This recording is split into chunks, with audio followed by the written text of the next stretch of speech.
ஒருங்கிணைக்கப்பட்டுள்ள இந்த நிகழ்வை தலைமை வகித்து சிறப்பித்துக் கொண்டிருக்கிற தோழர் மகேஷ் அவர்களே, இந்நிகழ்வில் முன்னிலை வகித்து சிறப்பித்துக் கொண்டிருக்கிற தோழர்கள் சாந்தி, ரவி, சந்தானம், சாந்தகுமார் ஆகிய தோழர்களே, இதற்கு முன்னதாக நடைபெற்ற பேரணியை துவக்கி வைத்திருக்கிற தோழர் புதுவை தீனா அவர்களே, நம் அனைவரையும் வரவேற்று சிறப்பித்திருக்கிற தோழர் மேகலா அவர்களே, இந்நிகழ்வில் பங்கேற்று கருத்துரை வழங்கி சிறப்பித்திருக்கிற விடுதலை சிறுத்தைகள் கட்சியின் வழக்குரைஞர் தோழர் பார்வேந்தன் அவர்களே, சிபிஐ தொகுதி செயலாளர் தோழர் கமலநாதன் அவர்களே, தோழர் ஜெஸ்ஸி அவர்களே, தோழர் லாரன்ஸ் அவர்களே, தோழர் திருமலை, தோழர் பாலு, தோழர் மகா, தோழர் உண்ணாமலை ஆகிய தோழர்களே, நம்மிடையே உரையாற்றி விடைபெற்று சென்றிருக்கிற தமிழக வாழ்வுரிமை கட்சியின் தலைவர் சட்டமன்ற உறுப்பினர் அன்பு இளவல் தி வேல்முருகன் அவர்களே, திராவிடர் விடுதலை கழகத்தின் தலைவர் அண்ணன் குளத்தூர் மணி அவர்களே, எனக்கு முன்னர் நம்மிடையே உணர்ச்சிகரமாக உரையாற்றி அமர்ந்திருக்கிற திராவிட முன்னேற்ற கழகத்தின் மாணவரணி செயலாளர் தம்பி ராஜீவ்காந்தி அவர்களே, விடுதலை சிறுத்தைகள் கட்சியின் காஞ்சிபுர மாவட்ட செயலாளர்கள் தீவா எழிலரசு, வழக்குரைஞர் மதி ஆதவன், மேனகாதேவி ஆகிய தோழர்களே, திரளாக கூடியிருக்கிற தமிழ் சொந்தங்களே, உங்கள் அனைவருக்கும் என்னுடைய பணிவார்ந்த வணக்கத்தை தெரிவித்துக் கொள்கிறேன். நாளைதான் மே தினம், உலக தொழிலாளர் நாள். ஒரு நாள் முன்னதாகவே நாம் இங்கே கூடியிருக்கிறோம். மக்கள் மன்றம் ஆண்டுதோறும் மே தினத்தை கொண்டாடி வருகிறது. உலக தொழிலாளர்களை ஒருங்கிணைக்க வேண்டும் என்கிற பொறுப்புணர்வோடு இயங்குகிறது. அந்த வகையிலே இந்த ஆண்டும் இந்த நிகழ்வை ஒருங்கிணைத்து அதில் பேசக்கூடிய ஒரு வாய்ப்பை எனக்கு வழங்கியதற்காக தோழர் மகேஷ் உள்ளிட்ட மக்கள் மன்ற தோழர்கள் அனைவருக்கும் என்னுடைய நன்றியை உரைத்தாக்குகிறேன்.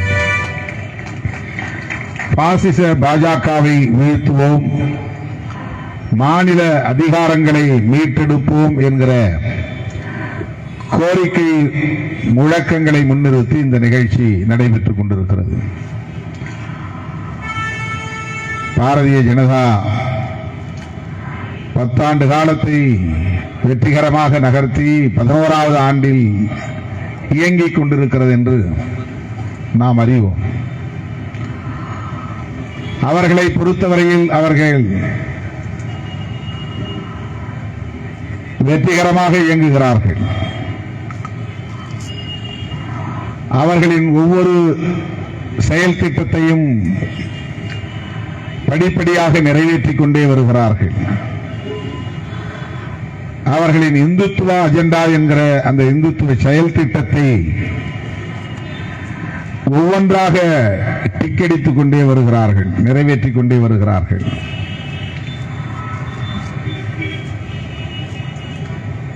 அவர்கள் அடுத்து என்ன செய்ய போகிறார்களோ என்கிற அச்சத்தை நமக்கு ஏற்படுத்தி வருகிறார்கள்.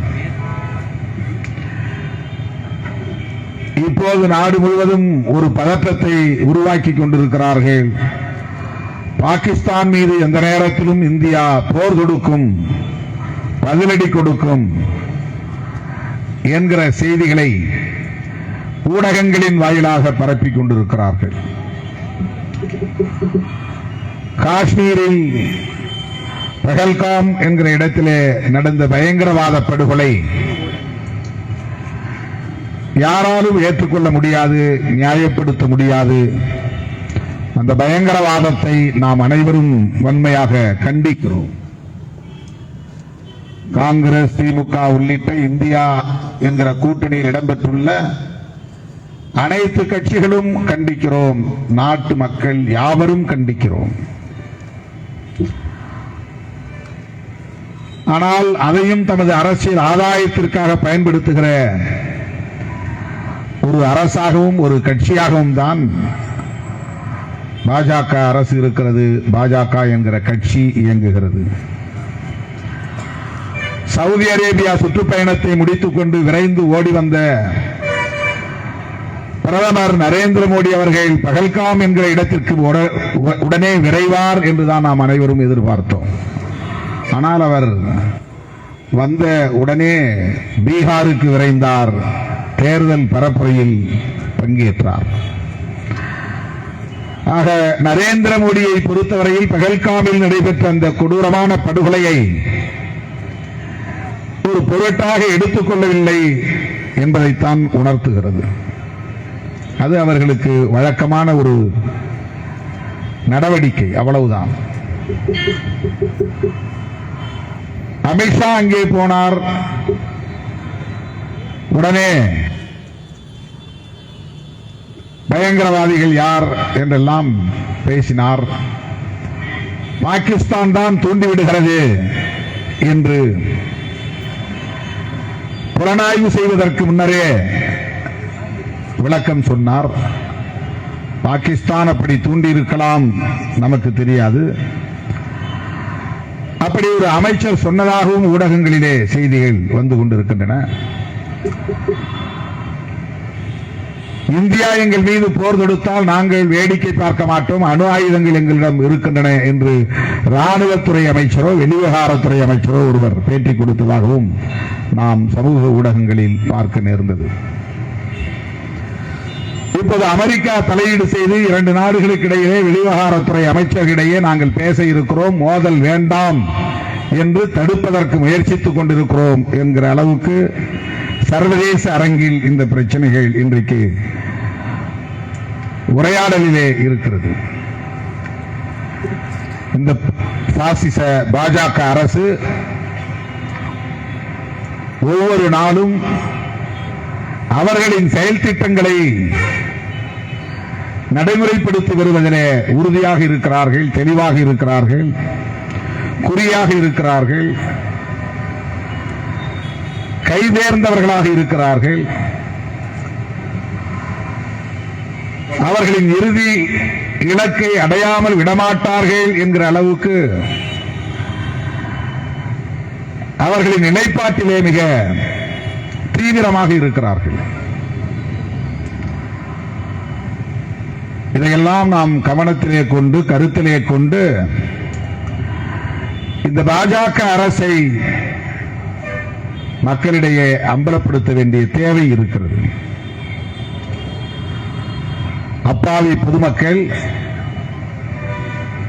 உழைக்கும் மக்கள் உலகம் முழுவதும் ஒரே மாதிரி ஒடுக்குமுறைக்கு உள்ளாகிறார்கள், சுரண்டலுக்கு ஆளாகிறார்கள். இந்தியாவில் மட்டுமல்ல, உலக நாடுகள் முழுவதும் உழைக்கும் பாட்டாளி வர்க்கம் இன்னும் ஒடுக்குமுறைக்கு உள்ளாகி வருவதை தடுக்க முடியவில்லை. அவர்களின் உழைப்பு சுரண்டப்படுகிறது என்பதையும் நம்மால் தடுக்க முடியவில்லை. நாளுக்கு நாள் முதலாளித்துவம் என்பது ஒரு நவீன பாசிசமாக வளர்ச்சியடைந்து வருகிறது என்று அரசியல் வல்லுநர்கள் குறிப்பிடுகிறார்கள். வல்லரசு நாடுகளுக்கு பணிவிடை செய்வதுதான் இந்தியா போன்ற நாடுகளின் அரசியல் கடமைகளாக உள்ளன என்பதும் இன்றைக்கு விவாதிக்கப்படுகிற ஒன்றாக இருக்கிறது. ஆக இந்தியாவை ஆண்டு கொண்டிருக்கிற பாசிச பாஜக அரசுக்கு ஒரே நேரத்தில் 2 முக்கியமான கடமைகள் இருக்கின்றன. ஒன்று, வல்லரசிய நாடுகளுக்கு, அமெரிக்கா போன்ற ஏகாதிபத்திய நாடுகளுக்கு சேவை செய்வது. இன்னொன்று, அவர்களின் நூற்றாண்டு கால கனவு திட்டமாக இருக்கிற வீர சாவர்கரின் கனவு திட்டமாக இருக்கிற, கோல்வார்கரின் கனவு திட்டமாக இருக்கிற இந்துத்துவ செயல் திட்டங்களை நடைமுறைப்படுத்துவது. ஒருபுறம் கார்ப்பரேட்டுகளுக்காக பணியாற்றுவது, கொள்கைகளை வகுப்பது, சட்டங்களை இயற்றுவது, இன்னொரு புறம் சனாதனத்தை பாதுகாப்பதிலே கவனம் செலுத்துவது,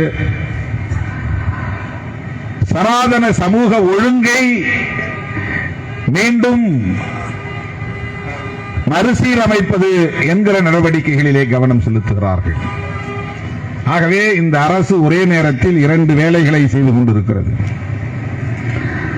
அதானியை அவர்கள் தூக்கி பிடிப்பதற்கு சனாதனம் காரணம் அல்ல, அது கார்ப்பரேட் பாசிச செயல் திட்டத்தின் ஒரு அங்கம். அது பன்னாட்டு நிறுவனங்களுக்கு இங்கே சிவப்பு கம்பளம் விரிப்பது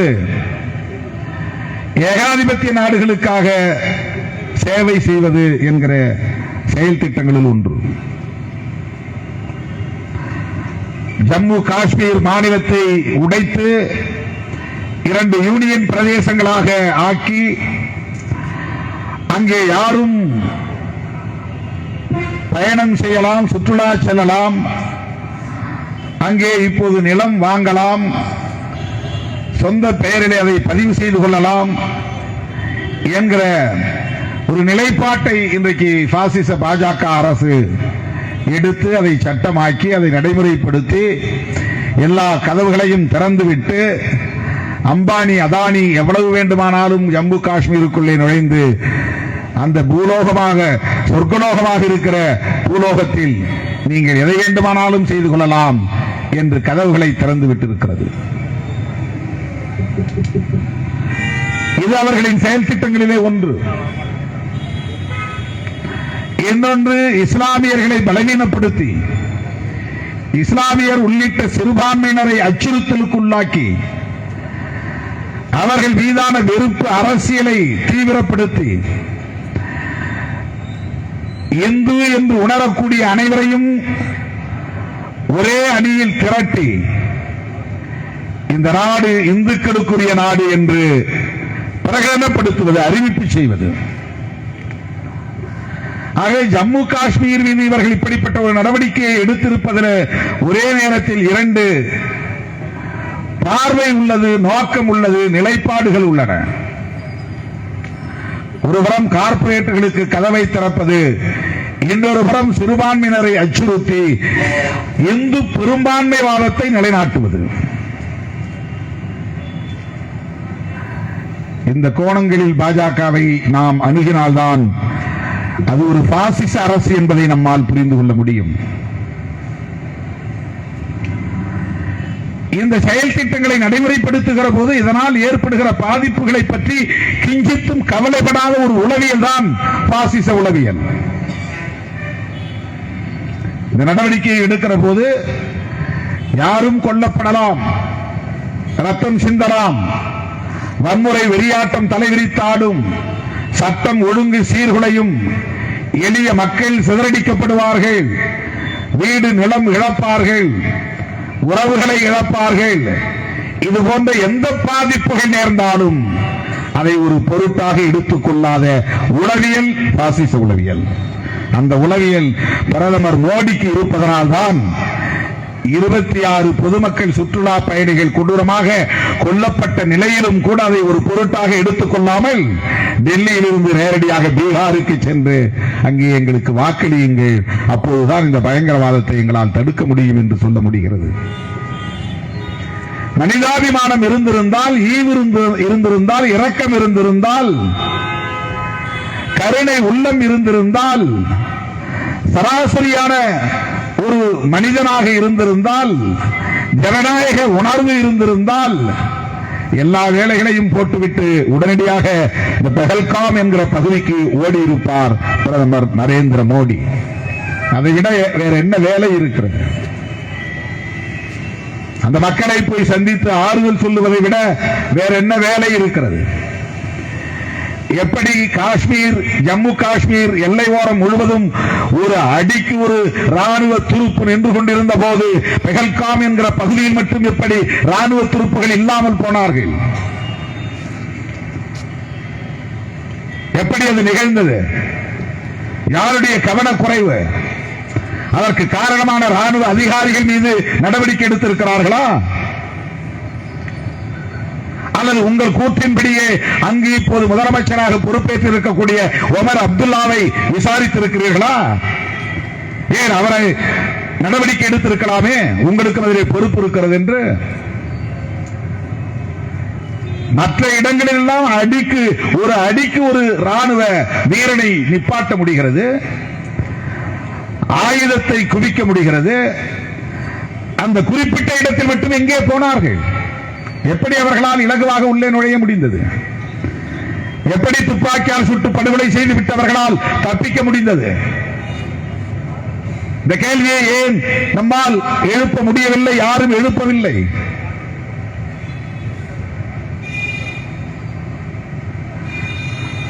பாசிச பாஜக அரசு மக்களுக்கு நேருகிற இது போன்ற பேர் ஆபத்துகளை பற்றி கவலைப்படுவதில்லை. ஏகாதிபத்திய நாடுகளின் தயவு வேண்டும். அவர்களின் தயவோடு இங்கே அவர்களின் இந்துத்துவ செயல் திட்டத்தை நடைமுறைப்படுத்த வேண்டும். அது என்ன இந்துத்துவ செயல் திட்டம்? இந்துத்துவ ஆன்மீகம் என்பது வேறு, இந்துத்துவ அரசியல் என்பது வேறு. இந்துத்துவ ஆன்மீகம் சிவபெருமானின் மீது வைத்திருக்கிற நம்பிக்கை, மகாவிஷ்ணு மீது வைத்திருக்கிற நம்பிக்கை, முருகன், விநாயகன், துர்கை, காளி இது போன்ற தெய்வங்கள், குலதெய்வங்கள் போன்றவற்றின் மீது வைத்திருக்கிற நம்பிக்கை அது வேறு, இந்துயிசம். ஆனால் இந்துத்துவ அரசியல் என்பது வீர சாவர்கரின் கனவு திட்டங்கள், கோல்வாக்கரின் கனவு திட்டங்கள். அதுதான் RSS மிக முக்கியமான செயல் திட்டங்கள். அதனை நடைமுறைப்படுத்துகிற போது யாரும் பாதிக்கப்படலாம், எதுவும் இடித்து தகர்க்கப்படலாம், எத்தனை லட்சம் பேரும் படுகொலை செய்யப்படலாம், அது அவர்களுக்கு ஒரு பொருட்டு இல்லை.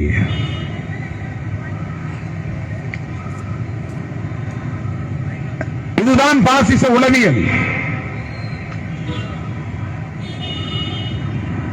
பகல்காம் பயங்கரவாத படுகொலைக்கு பொறுப்பேற்று அமித்ஷா பதவி விலக வேண்டும் என்று சொன்னதும் குய்யோ முறையோ என்று கத்துகிறார்கள், தக்கா என்று குதிக்கிறார்கள், திருமாவளவனை சும்மா விடமாட்டோம் என்கிறார்கள். ஒரே இடத்தில் ஒரே பேட்டி நிகழ்வில் 2 கேள்விகள். திருமாவளவன் இப்படி சொன்னாரே, உடனே ஆத்திரம் பொங்குகிறது. பெயரை சொல்லி இவர்களெல்லாம் தேச துரோகிகள், இவர்களை அரசு கண்காணிக்க வேண்டும், ஒருவேளை யுத்தம் மூண்டால் இவர்கள் பாகிஸ்தானுக்கு உளவாளிகளாக இருக்கக்கூடும், அவ்வளவு ஆத்திரம் பொங்குகிறது. அடுத்த சில நொடிகளில் இதே கேள்வியை சுப்பிரமணிய சாமியும் இதே கோரிக்கையை வைத்திருக்கிறாரே என்று கேட்கிறார்கள். அந்த அறிவுஜீவி சொல்கிறார், இதற்கெல்லாம் நான் பதில் சொல்ல முடியாது. பதில் சொல்ல முடியாது என்பதுதான் பதில். சுப்பிரமணிய சாமியும் சொல்லுகிறார், அமித்ஷா பொறுப்பேற்க வேண்டும், பதவியை விட்டு அவரை நீக்க வேண்டும் என்று சொல்லுகிறார். திருமாவளவனும் சொல்லுகிறான், இதற்கு அமித்ஷா பொறுப்பேற்க வேண்டும், இவர்தான் 370 நீக்கினார், இவர்தான் அங்கே ஜனநாயகம் வளர்ந்து விட்டது என்று சொன்னார், இவர்தான் அங்கே சுற்றுலா பயணிகள் எல்லாம் சுதந்திரமாக உலவ முடியும் என்று சொன்னார். அவர் பேச்சை நம்பி பொதுமக்கள் போனார்கள், இன்றைக்கு படுகொலையாகி இருக்கிறார்கள். எனவே அவர் பொறுப்பேற்று பதவி விலக வேண்டும். அதற்கு முன்னதாக சிவராஜ் பாட்டீல் இந்த இடத்திலே இருந்த பொறுப்பிலே இருந்த அமைச்சர் பதவி விலகி இருக்கிறார். மும்பை தாக்குதலை ஒட்டி பதவி விலகி இருக்கிறார், பொறுப்பேற்று பதவி விலகி இருக்கிறார். இதற்கு ஒரு முன்மாதிரி நிகழ்வு இருந்திருக்கிறது என்று நான் சுட்டிக்காட்டியிருக்கிறேன். ஆனால் திருமாவளவர் இப்படி சொல்ல முடியும்? ஏதோ நான் சொன்னதும் அமித்ஷா ஓடி பதவி விலகிற மாதிரியும், திருமாவளவனே சொல்லிவிட்டார், இனி என்னால் அந்த பதவியிலே இருக்க முடியாது, நான் ராஜினாமா செய்கிறேன் என்று அமித்ஷா முடிவெடுத்து விடுவார் என்பதை போலவும், அல்லது விடுதலை சிறுத்தைகள் கட்சி இப்படி ஒரு கோரிக்கை வைத்து விட்டது, இது தேசிய அளவிலே பெரிய நெருக்கடியை உருவாக்கிவிடும், பாஜகவுக்கு இது பெரிய ஆட்டத்தை கொடுத்து விடும் என்பதை போல அவர்கள் எல்லாம் கத்துகிறார்கள், கூச்சல் போடுகிறார்கள். தோழர்களே, பாஜக என்பது சராசரியான ஒரு அரசியல் கட்சி அல்ல. காங்கிரஸ் கட்சி ஒரு அரசியல் கட்சி. தேர்தலில் பங்கேற்க வேண்டும் என்பதற்காக தேர்தலில் பங்கேற்று ஆட்சியை கைப்பற்றி அதன் மூலம் மக்களுக்கு நலத்திட்டங்களை செய்ய வேண்டும், நாட்டை கட்டி எழுப்ப வேண்டும், நாட்டை மேம்படுத்த வேண்டும் என்கிற கொள்கைகளை சொல்லி இயங்குகிற ஒரு சராசரி அரசியல் கட்சி. இந்த நாடாளுமன்ற ஜனநாயக முறையை பயன்படுத்தி ஆட்சி அதிகாரத்திற்கு வந்தால் இங்கே பாட்டாளி வர்க்கத்தை நாங்கள் மீட்டு விடுவோம் என்கிற நம்பிக்கையின் அடிப்படையில் அதை ஒரு கொள்கையாக முன்வைத்து இயங்குகிற கட்சிகள் கம்யூனிஸ்ட் கட்சிகள்.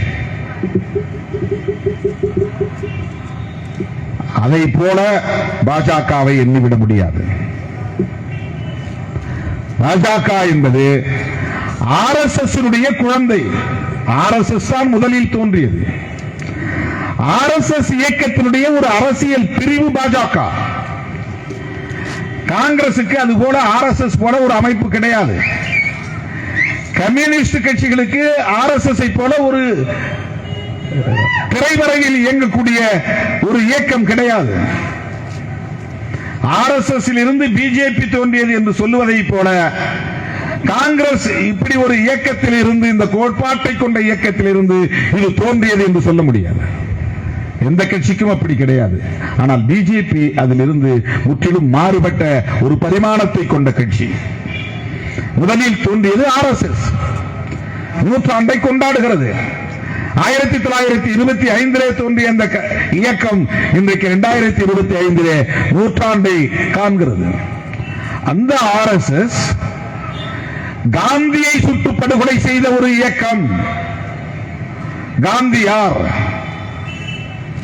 பெரியாரை போலவா, புரட்சியாளர் அம்பேத்கரை போலவா இந்து மதத்தையும் இந்து மத கடவுள்களையும் புராண கதையாடல்களையும் பொதுவெளியிலே விமர்சித்தவரா? புராணத்தின் மீது நம்பிக்கை கொண்டவர்.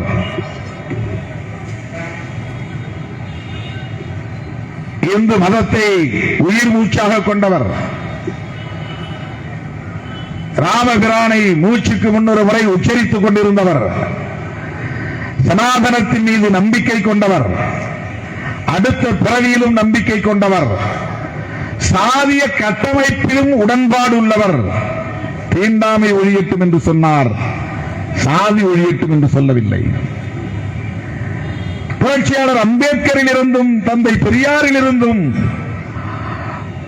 நேர் எதிராக நின்ற கருத்தியல் கொண்ட ஒருவர்தான் காந்தியடிகள். கிட்டத்தட்ட ஒரு ஆர்எஸ்எஸ் காரர் என்று சொல்லலாம். ஆனால் ஆர்எஸ்எஸ் ஆதரித்தவர் அல்ல. கொள்கை அடிப்படையிலே பார்த்தால், கருத்தியல் அடிப்படையிலே பார்த்தால் ஆர்எஸ்எஸ் என்னென்ன நம்பிக்கையை கொண்டிருக்கிறதோ அத்தனை நம்பிக்கைகளையும் கொண்ட ஒரு அரசியல் தலைவர் காந்தியடிகள். அவரை போய் ஆர்எஸ்எஸ் சுட்டுக் கொன்றது. பாஜக ஆர்எஸ்எஸ் என்கிற பாசிச இயக்கத்தில் இருந்து உருவான ஒரு இயக்கம் என்பதை மறந்துவிடக் கூடாது. அந்த ஆர்எஸ்எஸ் இயக்கத்தை சார்ந்த நாத்துராம் கோட்சே காந்தியடிகளின் முன்னால் போய் கைகூப்பி தலை வணங்கி தொடுவது போல் தொழுது மிக அருகில் நின்று அவர் நெஞ்சை குறிவைத்து துப்பாக்கியால் சுட்டு படுகொலை செய்தான். அந்த நேரத்திலும் காந்தி ஹரேராம் என்று சொல்லிவிட்டு தான் மண்ணில் சரிந்திருக்கிறார். ஏன் அந்த காந்தியடிகளை அவர்கள் சுட வேண்டும், சுட்டு படுகொலை செய்ய வேண்டும்? காந்தியடிகள் கருத்தியல் அடிப்படையிலே நம்மோடு உடன்படாத ஒருவர் என்றாலும் கூட ஒரு புள்ளியில் அவரோடு நாம் உடன்படுகிறோம். என்னவென்றால், அப்படிப்பட்ட ஒரு சனாதன நம்பிக்கையாளராக இருந்தாலும் கூட காந்தியடிகள் அந்த சூழலில், நாடு பிரிவினை அடைந்த பதற்றமான சூழலில், ரத்த ஆறு ஓடிய சூழலில், லட்சக்கணக்கான மக்கள் இடம்பெயர்ந்து புலம்பெயர்ந்து ஓடிக்கொண்டிருந்த சூழலில் அவர் வைத்த கோரிக்கை, இந்துக்களும் இஸ்லாமியர்களும் மோதிக்கொள்ளக்கூடாது, ரத்தம் சிந்தக்கூடாது, ஒற்றுமையாக இருக்க வேண்டும். ஜவஹர்லால் நேரு அவர்களின் தலைமையிலான அரசு மதசார்பற்ற அரசாக இருக்க வேண்டும். இதுதான் காந்தியடிகளின் நிலைப்பாடு. நமக்கே வியப்பாக இருக்கிறது. காந்தியடிகளும் இப்படி ஒரு கருத்து இருந்திருக்கிறது, இப்படி ஒரு நிலைப்பாட்டை அவர் எடுத்திருக்கிறார், அதிலே அவர் உறுதிப்பாடாக இருந்திருக்கிறார் என்கிற போது நமக்கு வியப்பாக இருக்கிறது. இந்த புள்ளியில் பண்டிட் ஜவஹர்லால் நேரு அவர்களும் புரட்சியாளர் அம்பேத்கர் அவர்களும் காந்தியடிகளும் ஒரே நேர்கோட்டில் ஒரே புள்ளியில் இணைகிறார்கள். காந்தியடிகளை மிக கடுமையாக விமர்சித்தவர் புரட்சியாளர் அம்பேத்கர் அவர்கள்.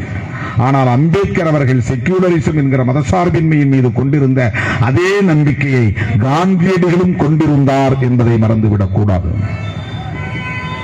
அவர் எண்ணியிருந்தால் அன்றைக்கு ஜவஹர்லால் நேரு அவர்களிடத்தில் நீங்கள் இந்த நாட்டை ஒரு இந்து ராஷ்டிரமாக அல்லது இந்துஸ்தானாக அறிவிக்க வேண்டும் என்று சொல்லி இருக்க முடியும். சொல்லி இருந்தால் நேருவால் அதை தட்டி இருக்க முடியாது, புறக்கணித்திருக்க முடியாது, தவிர்த்திருக்க முடியாது.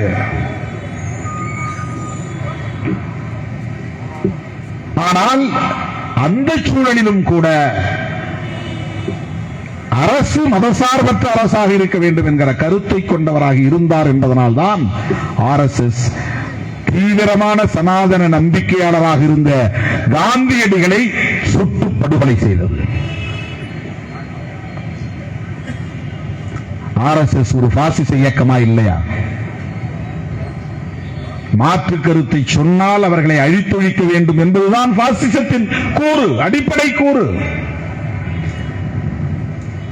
அவர்களின் நிலைப்பாட்டுக்கு எதிரானவர்கள் என்கிற போது அவர்களை அழித்தொழிக்க வேண்டும், அனிகிலேஷன்.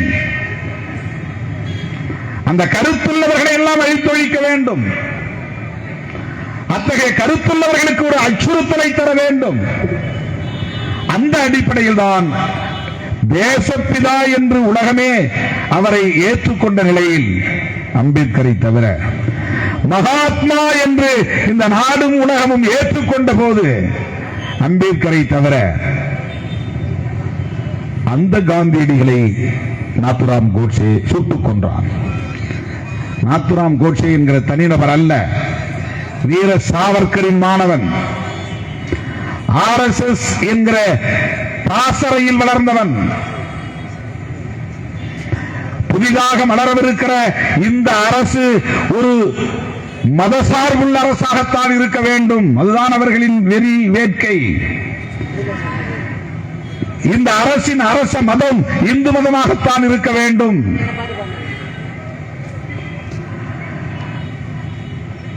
இந்த தேசத்தின் பெயர் இந்து ராஷ்டிரா என்றுதான் இருக்க வேண்டும். இந்த நிலைப்பாட்டை கொண்ட ஒரு இயக்கம் RSS இயக்கம்.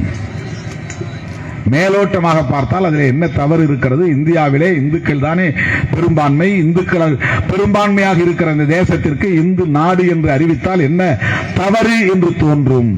ஆனால் இவையெல்லாம் நம்மை விட அரசியலில் பழந்தின்று கொட்டை போட்ட ஜாம்பவான்கள்.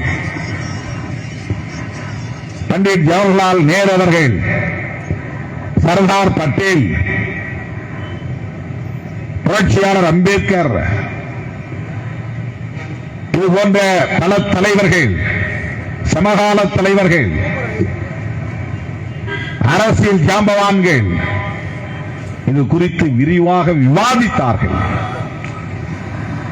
விவாதித்த பின்னர் தான் இந்த அரசு செக்யூலர் ஸ்டேட் என்பதாக இருக்க வேண்டும். இந்த அரசுக்கு ஒரு அரச மதம், ஸ்டேட் ரிலிஜன் தேவையில்லை. இந்த தேசத்தை பாரத் அல்லது இந்தியா என்றுதான் அழைக்க வேண்டும். அண்டர்லைன் பண்ணணும். இந்துஸ்தான் என்றோ இந்து ராஷ்டிரா என்றோ அழைக்க கூடாது என்பதால் தான் பாரத் என்கிற இந்தியா இதை தீர்மானித்தார்கள், இறுதி செய்தார்கள், உறுதி செய்தார்கள்.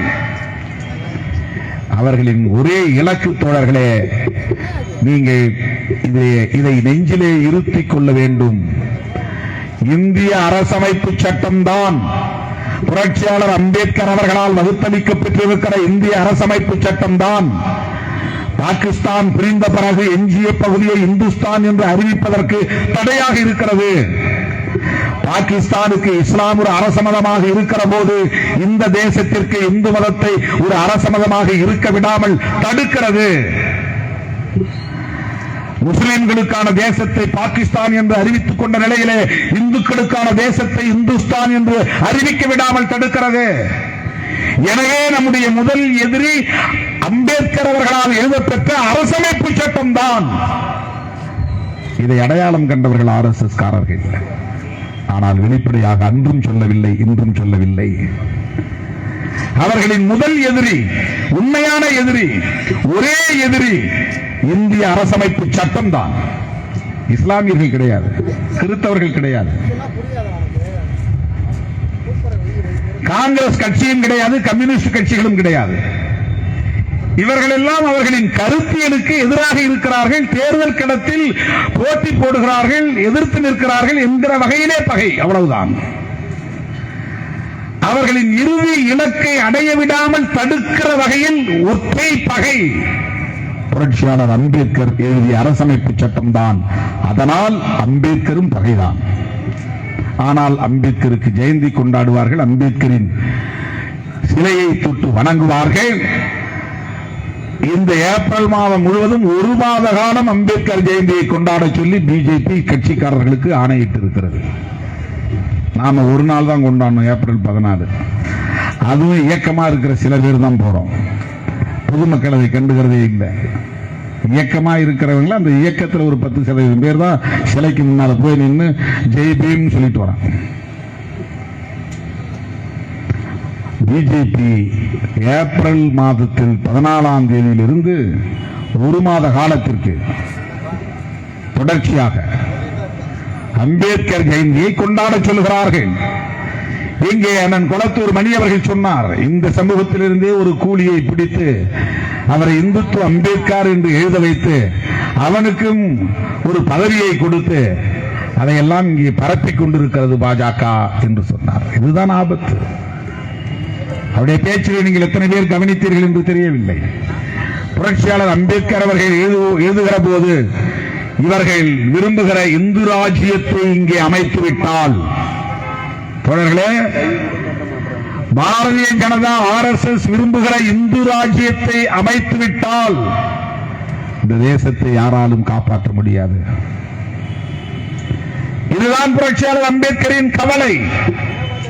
அதனால்தான் விடுதலை சிறுத்தைகள் பிஜேபி இருக்கிற இடத்தில் இருக்காது என்று அடித்து சொல்லுகிறோம். தேர்தல் ஆதாயம் கருதக்கூடியவர்களாக இருந்தால் அப்படி ஒருபோதும் சொல்ல மாட்டோம். எங்களுக்கு தேர்தல் ஒரு பொருட்டே அல்ல, தேர்தல் மூலம் கிடைக்கிற பதவியும் ஒரு பொருட்டு அல்ல. எங்களை மக்கள் அங்கீகரித்து ஆட்சி அதிகாரத்தை கையில் கொடுக்கும் போது நாங்கள் அதை பார்த்துக் கொள்கிறோம். எங்கள் உழைப்பை அங்கீகரிக்கிற காலம், எங்கள் கருத்தியலை ஏற்றுக்கொள்ளுகிற காலம், இவர்கள் நாடு ஆண்டால் இந்த நாடு பாதுகாப்பாக இருக்கும் என்று நம்புகிற காலம், மக்களிடமிருந்து அப்படிப்பட்ட ஒரு வரவேற்பு எழுகிற காலம். எனவே இதுக்கு இடையில வர்ற எலெக்ஷன்ல 2, 3, 6, 8 அதல்ல பிரச்சனை. 6, 10 ஆகிவிட்டால் ஆட்சியை பிடித்து விட முடியுமா? அதாவது 10, 20 ஆகிவிட்டால் ஆட்சியை பிடித்து விட முடியுமா? அந்த எண்ணிக்கை உயர்வதனால் நாம் பெரிய சாதித்து விட்டோம் என்று பொருள் அல்ல. 10 இருந்தால் என்ன, 8 இருந்தால் என்ன, எல்லாம் ஒன்றுதான். நாம் பேசுகிற அரசியல் உறுதிப்பாட்டோடு இருக்கிறதா என்பதுதான், நீர்த்து போகாமல் இருக்கிறதா என்பதுதான், நம்முடைய போராட்டம் வலிமையோடு இருக்கிறதா என்பதுதான். தேர்தல் அரசியலில் வென்றாலும் தோற்றாலும் மக்களோடு நாம் நிற்கிறோமா என்பதுதான் பிரச்சனை. அதில் தான் நாம் கவனமாக இருக்க வேண்டும். எலெக்ஷன்ல ஜெயிச்சா தீவிரமா செயல்படுவோம், எலெக்ஷன்ல தோத்துட்டா வீட்டில் போய் மூளையில படுத்துக்குவோம் அப்படிங்கறதல்ல. அது ஒரு பொருட்டே கிடையாது. புரட்சியாளர் அம்பேத்கருடைய கவலை RSS வலிமை பெற்று பாரதிய ஜனதா கட்சி ஆட்சியை தக்க வைத்துக் கொண்டு இங்கே அவர்களுடைய கனவு திட்டமான இந்து சாம்ராஜ்யத்தை அமைத்துவிட்டால் பெரிய கவலை புரட்சியாளர் அம்பேத்கருக்கு. ஏன் இந்த நாட்டுக்கு இந்து ராஷ்டிரா என்று பெயர் சூட்டக்கூடாது? ஏன் இந்த நாட்டுக்கான மதம் அரச மதம் இந்து மதம் தான் என்று அறிவிக்க கூடாது? பாகிஸ்தான் இஸ்லாத்தை அறிவித்திருக்கிறதே, அரபு நாடுகள் எல்லாம் இஸ்லாம் தான் எங்கள் அரச மதம் என்று சொல்லுகின்றனவே, சீனாவுக்கு பௌத்தம் ஏற்கப்பட்டிருக்கிறது. இலங்கையில் அரச மதம் பௌத்தம் தானே. இப்படி உலக நாடுகள் முழுவதும் அரச மதங்களை அறிவித்திருக்கிற நிலையில் இந்தியாவில் ஏன் அரச மதத்தை அறிவிக்க கூடாது? ஸ்டேட் ரிலிஜன் கேட்கலாம். ஏனென்றால் உலகத்தில் தோன்றிய எந்த மதத்திலும் இல்லாத ஒன்று, மனிதர்களை ஒரு பொருட்டாக மதிக்காத ஒன்று, பிறப்பின் அடிப்படையில் உயர்வு தாழ்வை, எங்கள் தர்மம் இதுதான், எங்கள் அறம் இதுதான், எங்கள் உயிர் மூச்சு கோட்பாடு இதுதான் என்று சொல்லுகிற கருத்தியல் ஒன்று எந்த மதத்திலே இருக்கிறது என்றால் உலகத்தில் எந்த மதத்திலும் இல்லை. இவர்கள் சொல்லுகிற இந்து மதத்தில் தான் இருக்கிறது. இந்த மதம் அரச மதம். ஆனால் இந்த பாகுபாடு நிலைத்து நின்றுவிடும். இந்த பாகுபாட்டை ஒழிக்க முடியாது. சமூக நீதி பிழைக்காது. நாம் விரும்புகிற சுதந்திரம், சகோதரத்துவம், சமத்துவம், சகோதரத்துவம் இங்கே மலராது. புதிய இந்தியாவை கட்டமைக்க முடியாது. ஆயிரக்கணக்கான ஆண்டுகளாக இங்கே நிலை பெற்றிருந்த அந்த பழமைவாத சனாதன இந்தியாதான் நிலைத்து நிற்கும். இந்த சமூக ஒழுங்குதான் நிலைத்து நிற்கும். கொஞ்சம் கற்பனை செய்து பாருங்கள். இன்றைக்கு திமுக இருக்கிற இடத்திலே பிஜேபி இருந்தால் காலனி என்கிற சொல்லை நீக்க வேண்டும் என்று சொன்னால் ஏற்றுக்கொள்வார்களா? புரட்சி கவிஞர் பாரதிதாசனை தங்களுடைய கவிஞராக ஒப்புக்கொள்வார்களா? அண்ணல் அம்பேத்கர் தொழில் முன்னோடி திட்டம் அறிவிப்பார்களா? யோசித்து பாருங்கள். சாதி ஒழிகை என்று என்றைக்காவது RSS சொல்லி இருக்கிறதா? பிஜேபி பேசி இருக்கிறதா? சமூக நீதி வெல்க என்று சொல்லி இருக்கிறார்களா? சமத்துவம் வெல்க என்று சொல்லி இருக்கிறார்களா? எங்காவது ஒரு இடத்திலே கோயில் நுழைவு போராட்டத்தை நடத்தி இருக்கிறார்களா? எந்த இடத்திலாவது சாதிய வன்கொடுமைகளை எதிர்த்து போராட்டம் நடத்தி இருக்கிறார்களா? ஆணவ கொலைகளை எதிர்த்து பேசியதுண்டா? அதற்கு ஒரு சட்டம் வேண்டும் என்று சொன்னதுண்டா? அவர்களின் உண்மையான அரசியல் என்ன? நாம் பேசும் அரசியலுக்கும் அவர்களுடைய அரசியலுக்கும் ஏதாவது ஒரு தொடர்பு உண்டா? துளியளவாவது தொடர்பு உண்டா? எண்ணி பார்க்க வேண்டும்.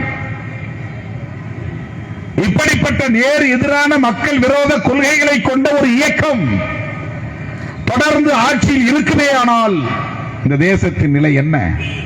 பகல்காம் பயங்கரவாத படுகொலையை பார்த்த உடனே எல்லோரும் இந்தியர்களாக பேச வேண்டாமா? தேசப்பற்று வேண்டாமா?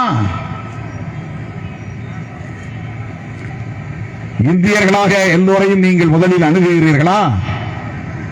என்றைக்காவது சமூக நல்லிணக்கத்தை பற்றி பேசியிருக்கிறீர்களா? மத நல்லிணக்கத்தை பற்றி பேசியிருக்கிறீர்களா? இந்துக்களும் இஸ்லாமியர்களும் சகோதரர்கள் தான் என்று சகோதரத்துவத்தை பரப்பி இருக்கிறீர்களா? இந்துக்களும் இஸ்லாமியர்களும் மோதிக்கொள்ள வேண்டாம், ஒருவருக்கொருவர் ஒற்றுமையாக இருங்கள் என்று எந்த மேடையில் RSS பேசியிருக்கிறது? பிஜேபி பேசியிருக்கிறது. பைபிளை கொளுத்துவது தவறு என்று எந்த தலைவராவது அறிக்கையிட்டதுண்டா? மசூதியை இடித்தது தவறு என்று யாராவது பேசியதுண்டா?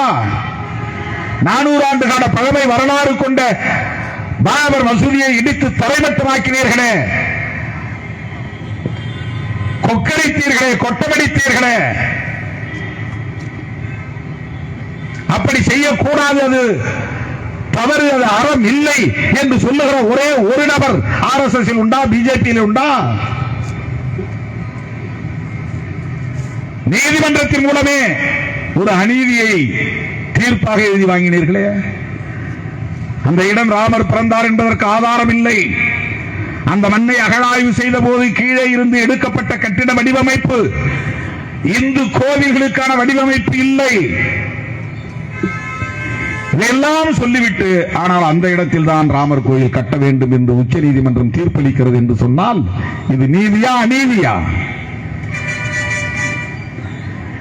இது சாட்சியங்களின் அடிப்படையில், தரவுகளின் அடிப்படையில், ஆவணங்களின் அடிப்படையில், சான்றுகளின் அடிப்படையில் தரப்பட்ட தீர்ப்பா? கட்ட பஞ்சாயத்து அடிப்படையிலே தரப்பட்ட தீர்ப்பா? எண்ணி பார்க்க வேண்டும். ஆக இப்படிப்பட்டவர்கள் இந்த நாட்டை தொடர்ந்து ஆளுவது என்பது எவ்வளவு ஆபத்தானது. இஸ்லாமியர்களை பகைவர்களாக காட்டுவது, மதமாற்றம் செய்கிறார்கள் என்று சொல்லுவது, பாகிஸ்தானுக்கு ஆதரவாக இருக்கிற தேச துரோகிகள் என்று முத்திரையிடுவது, பசுக்கரியை தின்கிறார்கள், பசுமாட்டை படுகொலை செய்கிறார்கள் என்று அவர்களுக்கு எதிரான வெறுப்பை விதைப்பது. அப்புறம் எங்கிருந்து இந்தியர் என்கிற உணர்வு வரும் திடீரென்று? இந்த மண்ணின் பூர்வீக குடிகளான இஸ்லாமியர்களையும் கிறிஸ்தவர்களையும் இந்த தேசத்தில் இருந்து அந்நியப்படுத்துகிற வகையில வெறுப்பு அரசியலை விதைத்துக் கொண்டு பகல்காமில் நீங்கள் ஏன் இந்தியர்களாக இல்லை என்றால் எப்படி இந்தியர்களாக இருப்பாங்க? ஒரே ஒரு நாள் கூட நீ சமூக நல்லிணக்கத்தை பற்றி பேசவில்லையே, ஒரே ஒரு நாள் கூட நீ மத நல்லிணக்கத்தை பற்றி பேசவில்லையே, ஒரே ஒரு நாள் கூட நீ முஸ்லீமை என்னுடைய சகோதரன் என்று அரவணைக்கவில்லையே. அவனும் இந்த மண்ணின் மைந்தன் தான், வழிபாடுதான் வேறு, ஆனால் அவன் இந்த தேசத்தின் பூர்வீக குடி என்று சொல்லவில்லையே. அவன் தேச விடுதலை போராட்டத்தில் பங்கேற்கவில்லையா? இந்த மண்ணில் தோன்றிய மொழிகளின் வளர்ச்சியில் அவர்களுக்கு பங்களிப்பில்லையா? இந்த மண்ணை வளமாக்குவதில் அவர்களின் உழைப்பு இல்லையா? இங்கே சம்பாதிப்பதையெல்லாம் எங்காவது வெளியே கொண்டு போய் அரபு நாடுகளிலே முதலீடு செய்கிறார்களா? எப்படி அவர்களை அந்நியர்களாக சித்தரிக்கிறீர்கள்? வெறுப்பை விதைக்கிறீர்கள். இந்துக்களுக்கும் பிற சிறுபான்மை சமூகத்தினருக்கும் இடையிலே இடைவெளியை ஏற்படுத்துகிறீர்கள். இவற்றையெல்லாம் செய்துவிட்டு எப்படி இந்தியர் ஒருமைப்பாடு உருவாகும்? எப்படி எதிர்பார்க்கிறீர்கள்? இதைத்தான் நாம் கேள்வியாக வைக்கிறோம். இந்த வாதங்களுக்கு உங்களால் பதில் சொல்ல முடியாது. அவதூறுகளை பரப்புவீர்கள். அற்பர்களை கொண்டு எங்களுக்கு எதிரான விமர்சனங்களை பேச வைப்பீர்கள். புரட்சியாளர் அம்பேத்கரை பற்றி ஒரு வரி கூட படிக்காதவனை எல்லாம் கொண்டு அம்பேத்கர் இயக்கங்களை விமர்சனம் செய்ய வைப்பீர்கள். இதுதானே உங்கள் அரசியல். இவைதான் பாசிசத்தின் கூறுகள். ஜனநாயகம் வாழ்க என்று சொல்லிக்கொண்டே ஜனநாயகத்தை படுகொலை செய்வது, சட்டத்தின் பெயராலேயே சட்ட விரோதமாக செயல்படுவது, நாடாளுமன்ற ஜனநாயகத்தை பயன்படுத்தியே பாசிசத்தை நிலைநிறுத்துவது, இதுதான் இங்கே நவீன பாசிசம் என்று சொல்லப்படுகிறது. ஏன்னா ஹிட்லர் வெளிப்படையா நான் இந்த இனத்தின் எதிரி, இந்த இனத்தை கருவறுப்பேன் என்று சொன்னான். அது வெளிப்படையான பாசிசம். முசோலினியின் கோட்பாடு அதுதான். ஆனால் இவர்கள் ஜனநாயகம் வாழ்க என்று சொல்லிக்கொண்டே, நாடாளுமன்ற ஜனநாயகத்தை பயன்படுத்திக் கொண்டே சட்டப்படி உள்ளே போய் பெரும்பான்மைவாதத்தை பயன்படுத்தி அரசமைப்பு சட்டத்திற்கு எதிராக இயங்குவது, ஜனநாயகத்தை படுகொலை செய்வது. இங்கே இருக்கிற இந்த இன்ஃப்ராஸ்ட்ரக்சர் கட்டமைப்பு வசதிகளை தங்களின் செயல் திட்டத்திற்கு ஏற்ப பயன்படுத்திக் கொள்வது.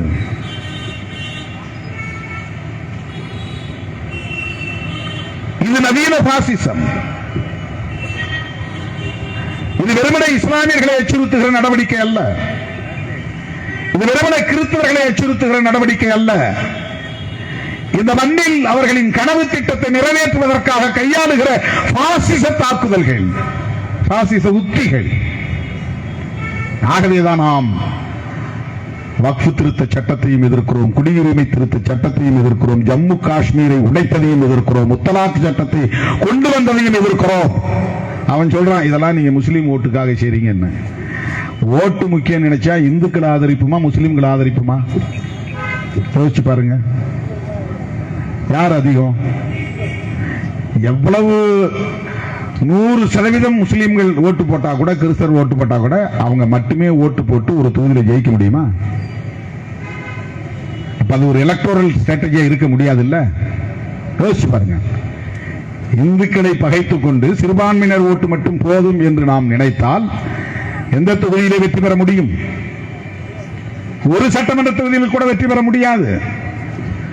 இஸ்லாமியர்களின் மொத்த வாக்கு வங்கி எவ்வளவு, எத்தனை சதவீதம் இங்கே தமிழ்நாட்டில் அல்லது இந்தியாவில்?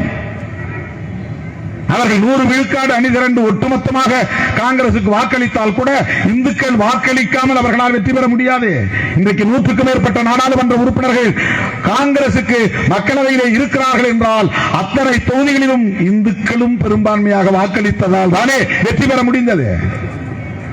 1 லட்சம் வாக்குகள் வித்தியாசத்திலே திருமாவளவன் சிதம்பரம் தொகுதியிலே வெற்றி பெற்றிருக்கிறான் என்று சொன்னால் பெரும்பான்மை இந்துக்களும் வாக்களித்ததால் தானே வெற்றி பெற முடிந்தது. அந்த அடிப்படை அறிவு கூடவா நமக்கு இருக்காது. இந்துக்களை நாம் பகைக்கவில்லை, இந்து ஆன்மீகத்தை நாம் விமர்சிக்கவில்லை. இந்துக்களை பயன்படுத்தி தமது அரசியல் செயல் திட்டங்களை நடைமுறைப்படுத்துகிற பாசிஸ்டுகளை எதிர்க்கிறோம். RSS, பிஜேபி என்கிற பாசிச இயக்கங்களின் அரசியலை எதிர்க்கிறோம். அதனால்தான் தொடக்கத்தில் சொன்னேன், இந்து ஆன்மீகம் என்பது வேறு, இந்துத்துவ அரசியல் என்பது வேறு. காங்கிரஸோ திமுகவோ விடுதலை சிறுத்தைகள் கட்சியோ கம்யூனிஸ்ட் கட்சிகளோ இந்து மக்களின் நம்பிக்கைகளை புண்படுத்தும் வகையில் நாம் பேசவில்லை. அது வேறு. எனக்கு நம்பிக்கை இல்லாமல் இருக்கலாம். அதனால்தான் என்னை அழைக்கிற எல்லா இடத்திற்கும் நான் போகிறேன். கும்பாபிஷேகத்துக்கு அழைத்தாலும் நான் போகிறேன். என் சொந்த பந்தங்கள் அதை நம்புகிறார்கள். இப்ப கூட எங்க ஊரு பக்கத்தூர்கார வந்து குலதெய்வத்துக்கு நாங்க கோயில் கட்ட போறோம், உங்களால என்ன செய்ய முடியுமோ செய்யுங்க. சரி, என்னால செய்ய முடியும் செய்யறேன். எங்க உள்ளூர்லயே ஒரு சிவன் கோயில் கட்டணும்னா கட்டு, என்ன செலவு நான் பாக்குறேன், கொடுக்குறேன். கும்பாபிஷேகத்துக்கு நீங்க தான் வரணும் அப்படின்னு அழைச்சிட்டு போய் பல இடங்கள்ல என் தலையிலேயே தண்ணி வச்சு ஏறு மேலன்றான், ஏறுறேன். கலசத்துல ஊத்துன்றான், ஊத்துறேன். கையெடுத்து கும்பிடுன்றான், கும்பிடுறேன். இதெல்லாம் அவனுக்கு நான் கொடுக்கிற மரியாதை, என்னை அழைத்தவனுக்கு நான் தருகிற மரியாதை, அவன் உணர்வுக்கு நான் தருகிற மரியாதை, அவன் மீது நான் வைத்திருக்கிற மரியாதை. அது எந்த இந்துவையும் நாம் காயப்படுத்தவில்லை. ஆனால் அந்த இந்து மக்களின் உணர்வுகளை பயன்படுத்தி தமது அரசியல் செயல் திட்டங்களை நடைமுறைப்படுத்துவதற்காக இந்துக்களுக்கும் இஸ்லாமியர்களுக்கும் இந்துக்களுக்கும் கிறிஸ்தவர்களுக்கும் இந்துக்களுக்கும் பௌத்தர்களுக்கும் இந்துக்களுக்கும் பார்சிகளுக்கும் இந்துக்களுக்கும் சீக்கியர்களுக்கும் இடையிலே மோதலை உண்டு பண்ணுகிற உங்கள் அரசியல் பாசிச அரசியல். அதை வீழ்த்துவோம். அதை வீழ்த்துவதற்கு நாம் அனைவரும் ஒடுக்கப்பட்ட மக்கள், உழைக்கிற மக்கள், விளிம்பு நிலை மக்கள் ஓரணியில் திரண்டுவோம் என்பதை சொல்லி வாய்ப்புக்கு நன்றி கூறி விடைபெறுகிறேன். நன்றி, வணக்கம்.